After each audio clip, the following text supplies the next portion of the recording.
Nandito kami sa Baybay. Bibili kami ng ticket para Cebu. Hindi, doon na pagsakay daw. Pagsakay.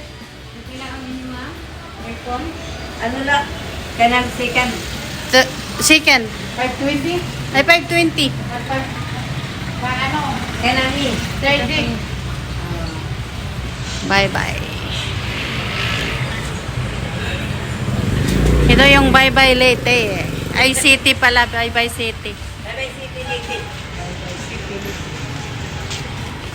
Siya na lang daw. Sige rin. Salamat. Ingat kayo. Bye-bye. Ingatan mo. Ingat kayo. Ingat. Awi, ano tayo natin? Sige.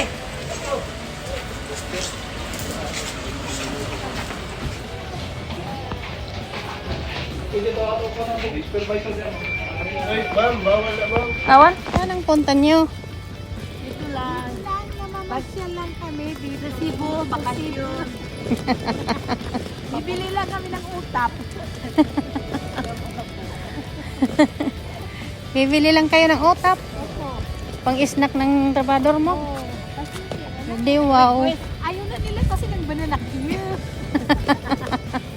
Nagtaka na yung saging. Doro ko no.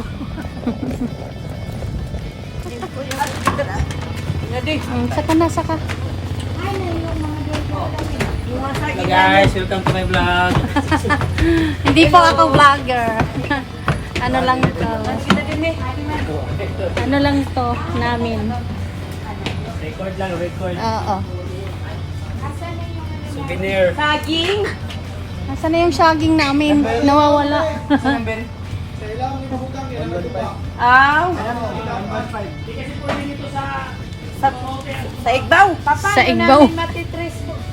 Samahan ka ni Kwante, reporter. Samahan ka dun sa baba. Sige tara. Okay. Pagbaba nyo dun sa Cebu, alam mo na kung saan puntahan.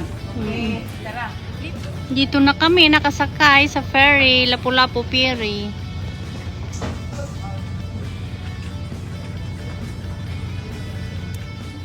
Bili muna kami ng aming makakain. At alas 8 pa alis ang barko. Mahal doon sa loob ang bilihin. $1 sa ring namin. $1 Manila Airport. Pagkaon.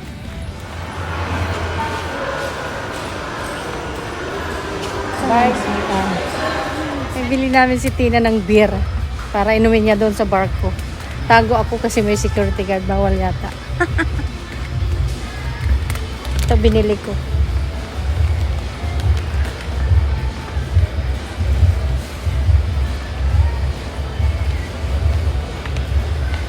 Ito oh, boy bawang.